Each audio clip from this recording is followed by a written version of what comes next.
Good morning, નમસ્કાર. CC 510 ભારતનો પ્રજાસત્તાક બંધારણીય ઇતિહાસ. સીસી 510માં તમારો સિલેબસ જે છે એ સિલેબસની અંદર પ્રશ્ન છે કે ભારતના બંધારણીય લક્ષણોની ચર્ચા કરો. બંધારણ સભાની કામગીરી અને તેના કાર્યો જણાવો. યુનિટ 2માં પ્રશ્ન છે ભારતના બંધારણના મૂળભૂત અધિકારો. અધિકારો એટલે અધિકારો, હકો.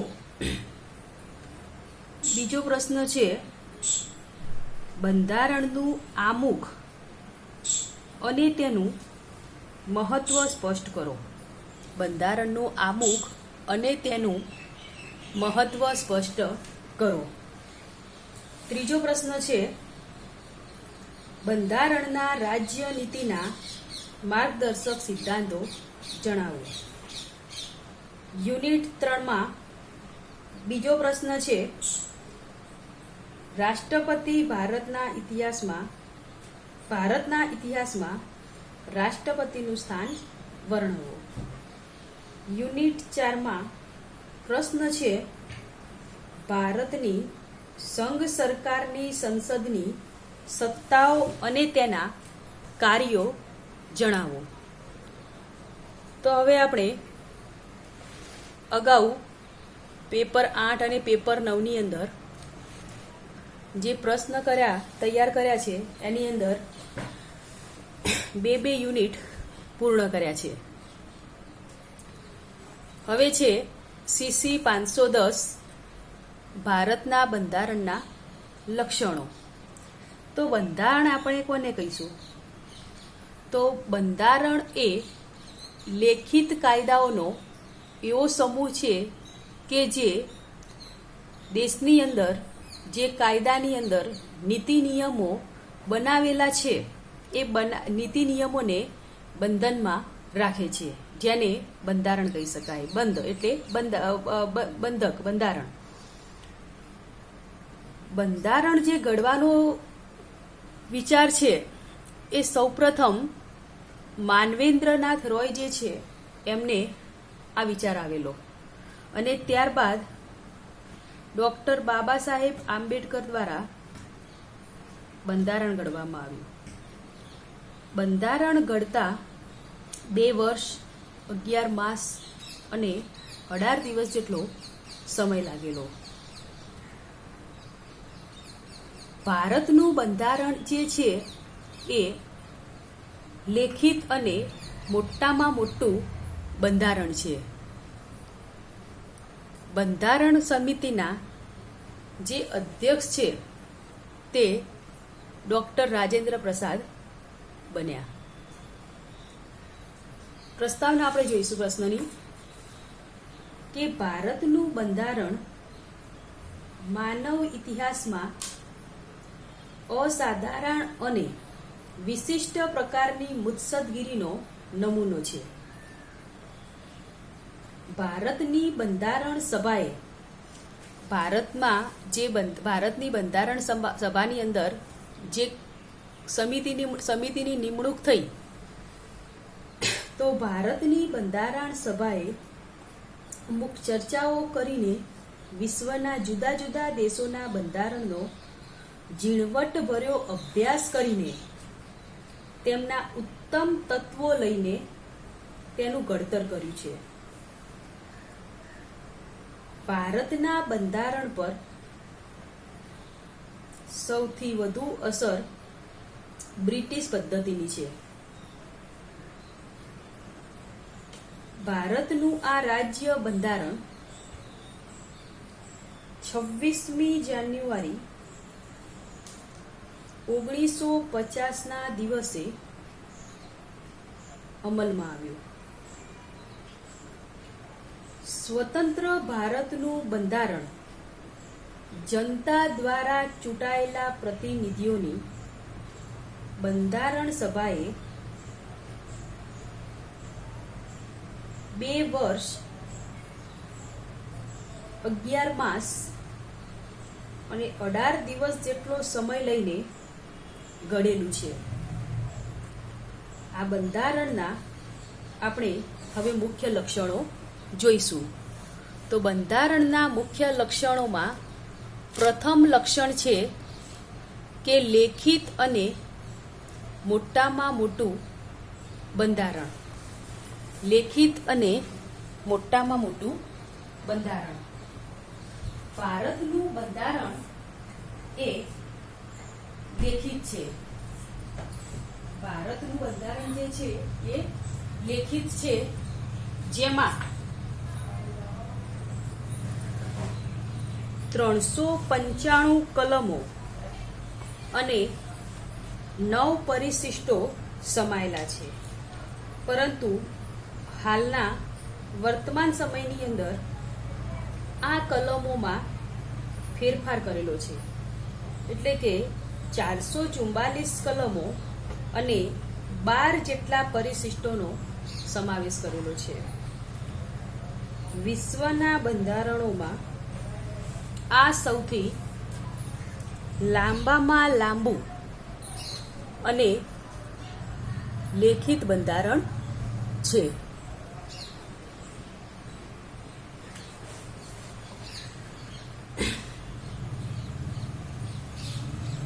સર જેગિન્સના મતે અનેક વિગતોથી ભરેલો આ એક તલસ્પર્શી દસ્તાવેજ છે. લેખિત બંધારણ જે છે એ લેખિત બંધારણ એ તલસ્પર્શી એક દસ્તાવેજ ગણી શકાય. આ દસ્તાવેજમાં કેન્દ્ર તથા રાજ્ય સરકારનું માળખું અને તેમની સત્તાઓ તેમજ પછાત જાતિઓ માટેની જોગવાઈઓ, મૂળભૂત હકો અને રાજનીતિના માર્ગદર્શક સિદ્ધાંતો કટોકટીના સમયમાં રાષ્ટ્રપતિની સત્તાઓ, જાહેર નોકરી પંચ, નાણાં પંચ, ચૂંટણી પંચ વગેરેના કાર્યો અંગેની સંપૂર્ણ જે માહિતી છે એ આ બંધારણમાં આપેલી છે.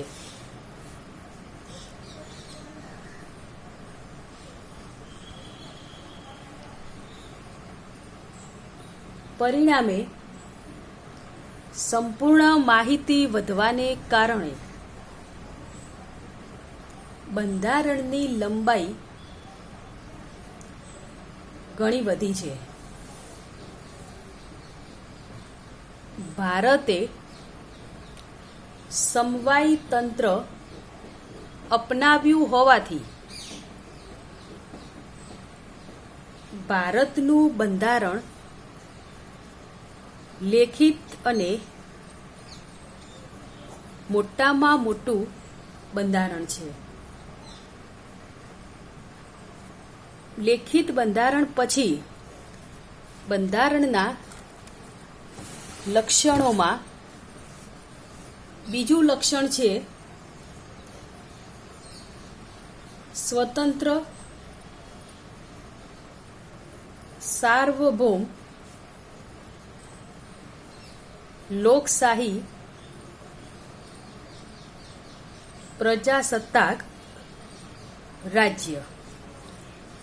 સ્વતંત્ર, સાર્વભૌમ, લોકશાહી અને પ્રજાસત્તાક રાજ્ય. ભારતના બંધારણ અનુસાર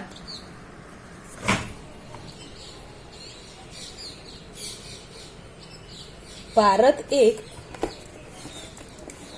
સ્વતંત્ર, સંપૂર્ણ તેમજ લોકશાહી પ્રજાસત્તાક રાજ્ય છે. ભારતને આઝાદી મળતા જ જ્યારે 1947માં ભારતને આઝાદી મળી ત્યારે ભારતને આઝાદી મળતા જ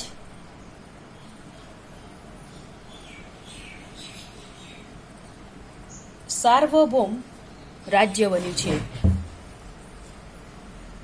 ભારત આંતરિક તેમજ બાહ્ય રીતે સ્વતંત્ર રાજ્ય છે. ભારતમાં બીજી કોઈ સાર્વભૌમ સત્તા નથી. ભારત એ લોકશાહીને વરેલું રાજ્ય છે. ભારત જે છે એ ભારત દેશની જે લોકશાહી છે, એટલે કે ભારત એ લોકશાહીને વરેલું રાજ્ય છે. ભારતની જે લોકશાહી છે, લોકશાહીની દ્રષ્ટિએ ભારત એ સૌથી મોટામાં મોટો દેશ છે. એટલે કે ભારતની સરકાર પ્રજાના પુખ્ત વય મતાધિકારથી ચૂંટાયેલા પ્રતિનિધિઓની બનેલી છે. એટલે કે ભારતની જે સરકાર છે, ભારતની અંદર ચૂંટણી થાય છે, તો એ જે તે ચૂંટણીની અંદર જે પ્રજા છે, પ્રજા દ્વારા ચૂંટાયેલા મતોથી તેમની સરકાર બને છે. અને પ્રધાનમંડળ લોકસભાને જવાબદાર છે. બંધારણમાં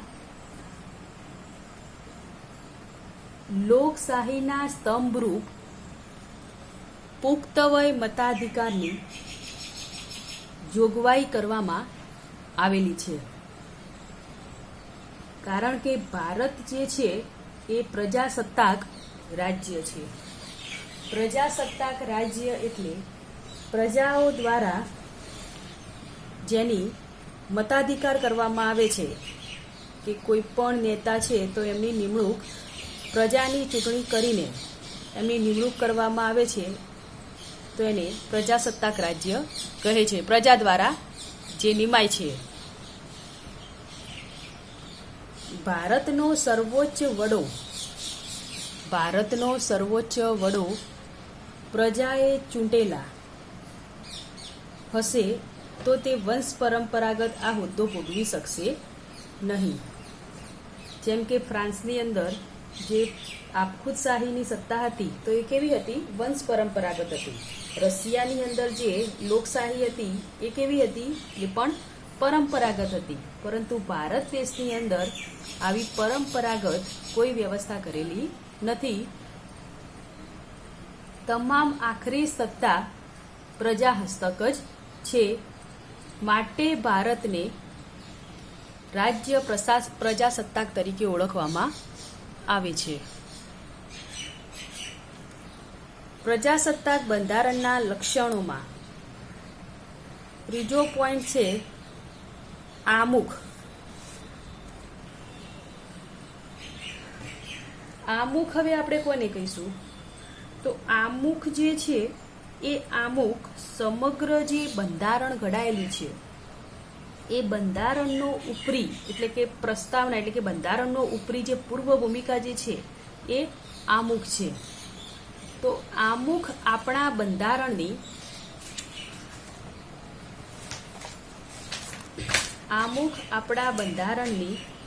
ખાસ વિશેષતા છે.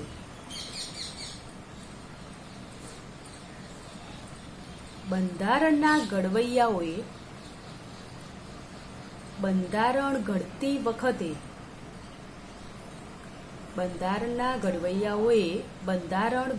વખતે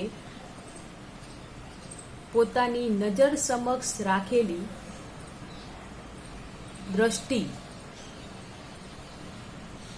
સરવૈયું એ આમુખ છે. બંધારણનો સમગ્ર નિચોડ એ આમુખમાં રજૂ થયેલો છે.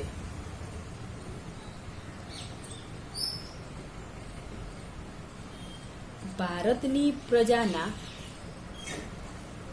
ભવ્ય આદર્શો, ઉચ્ચ ભાવનાઓ અને ધ્યેયો આમુખમાં પ્રતિબિંબ થયેલા છે. આમુખ જે છે એ આમુખ બંધારણની ગુરુ ચાવી છે. આ આમુખની અંદર, આ જે આમુખ છે એ આમુખની અંદર પ્રજાનું સાર્વભૌમત્વ, લોકશાહી, પ્રજાસત્તાક રાજ્ય, બંધુત્વ,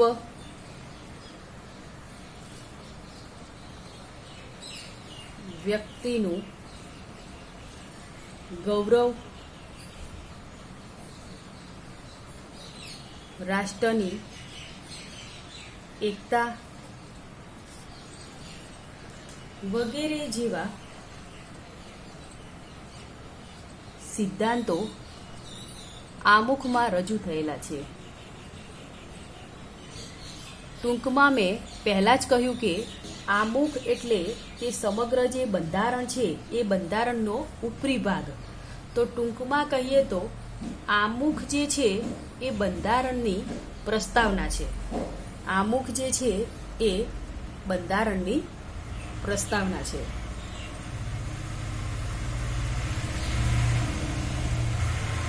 આમુખ બંધારણને શક્તિ આપનાર સાધન, તેને મંજૂર કરનાર શક્તિ,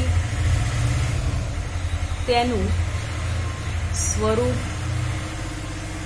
તેના હેતુઓ અને તેના સત્વને સ્પષ્ટ કરે છે. આમુખ જે છે એ બંધારણને શક્તિ આપનાર સ્ત્રોત, મંજૂર કરનાર શક્તિ અને હેતુઓને સ્પષ્ટ કરે છે. લક્ષણોની અંદર ચોથો પોઈન્ટ છે મૂળભૂત હકો.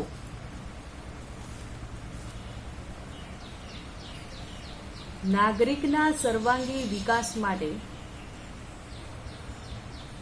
આપણા બંધારણે કેટલાક મૂળભૂત હકો આપેલા છે અને તેનું રક્ષણ કરવાની સરકારની નૈતિક જવાબદારી છે. હકોના રક્ષણ માટે ન્યાયતંત્રની જરૂરિયાત રહી છે. આપણા મુખ્ય અધિકારો જે છે આ અધિકારોમાં સ્વતંત્રતાનો અધિકાર, સમાનતાનો અધિકાર, શોષણ વિરોધી અધિકાર, ધાર્મિક સ્વતંત્રતાનો અધિકાર, શિક્ષણ અને સાંસ્કૃતિક અધિકાર, મિલકત ધરાવવાનો અધિકાર તેમજ બંધારણીય ઇલાજનો અધિકાર. હવે જે બંધારણીય ઇલાજનો અધિકાર છે એ બાકીના અધિકારોના ઉપયોગ અને રક્ષણ માટે છે. કોઈ પણ નાગરિકને પોતાના હકોનો ભંગ થતો લાગે તો તે ન્યાયતંત્રનો સહારો લઈ શકે છે. આ અધિકાર બંધારણમાં આત્મા સમાન છે.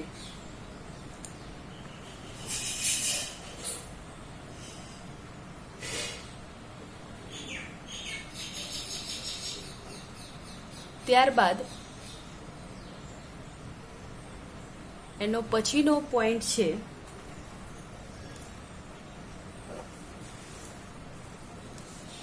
રાજ્ય નીતિના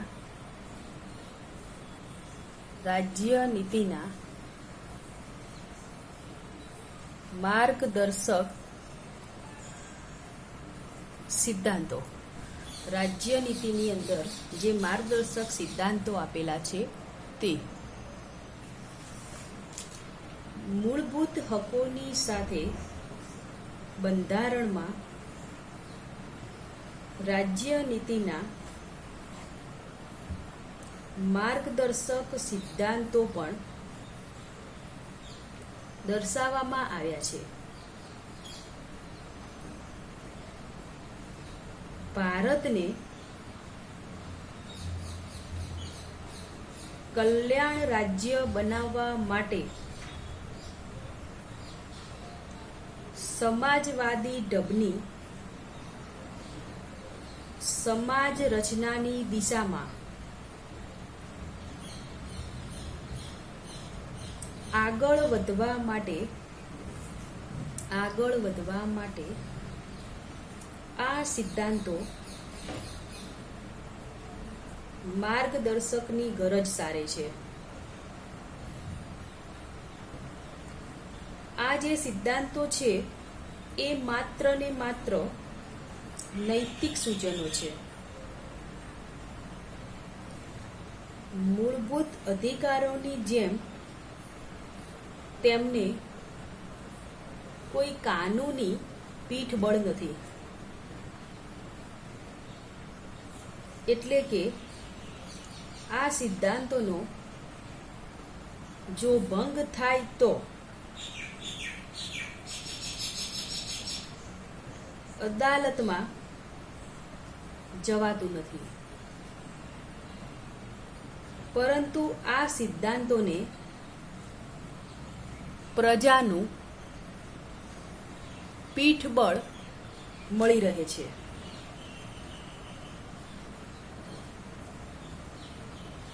આ સિદ્ધાંતોમાં મુખ્યત્વે રાજકીય,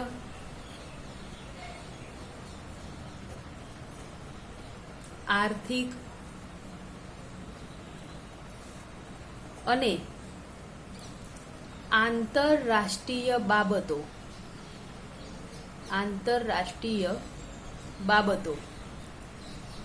આ ત્રણ વસ્તુઓને આવરી લેવામાં આવી છે. દરેક નાગરિકને યોગ્ય જીવન ધોરણ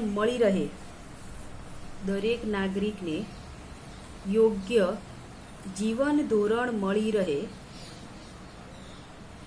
ઉત્પાદનના સાધનોની સમાન વહેંચણી થાય,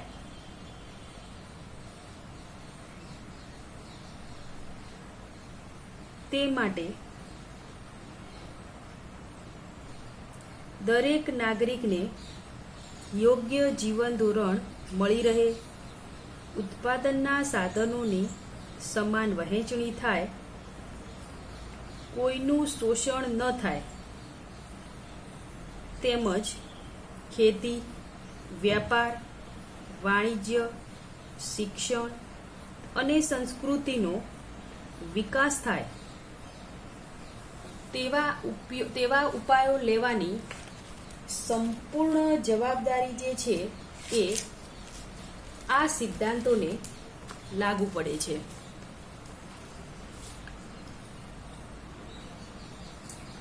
કોઈ પણ સરકારે આ સિદ્ધાંતોને અમલમાં મૂકવા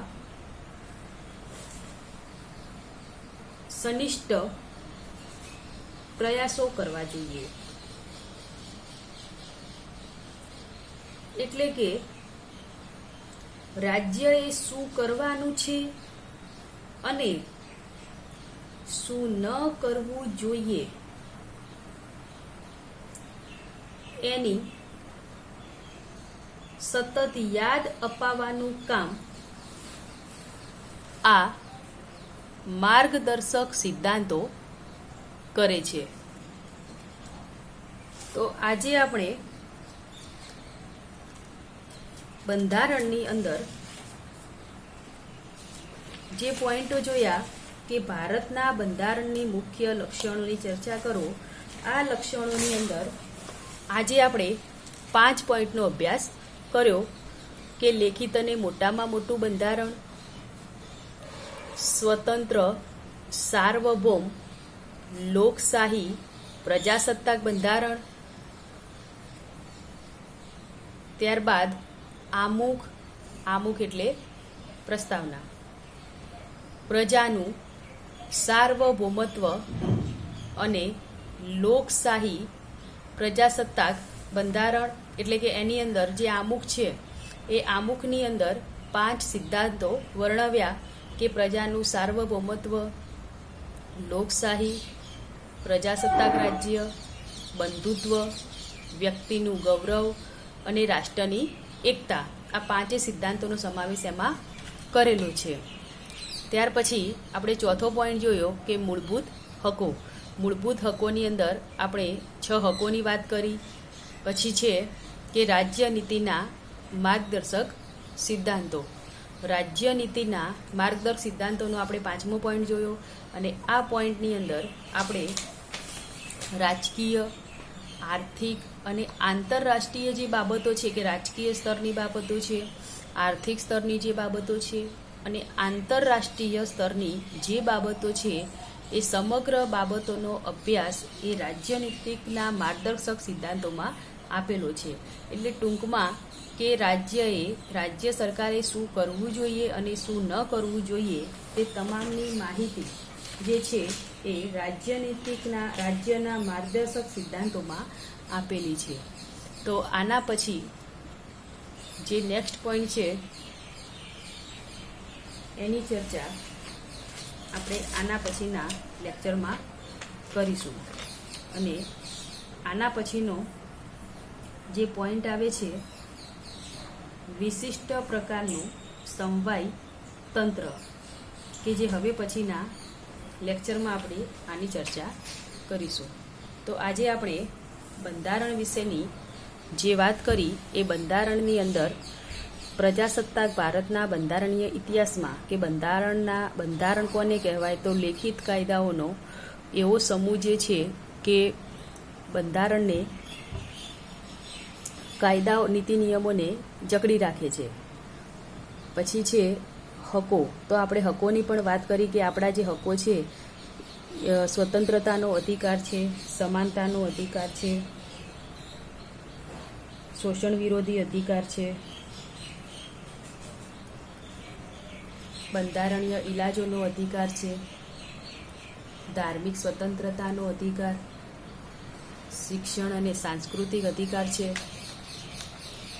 મિલકત ધરાવવાનો અધિકાર છે, વગેરે અધિકારો એ બંધારણની સાથે આપણે કેન્દ્રિત કરેલા છે. એટલે કે બંધારણની અંદર સમગ્ર જે અધિકારો છે એનો પણ આપણે અભ્યાસ કરવાનો છે.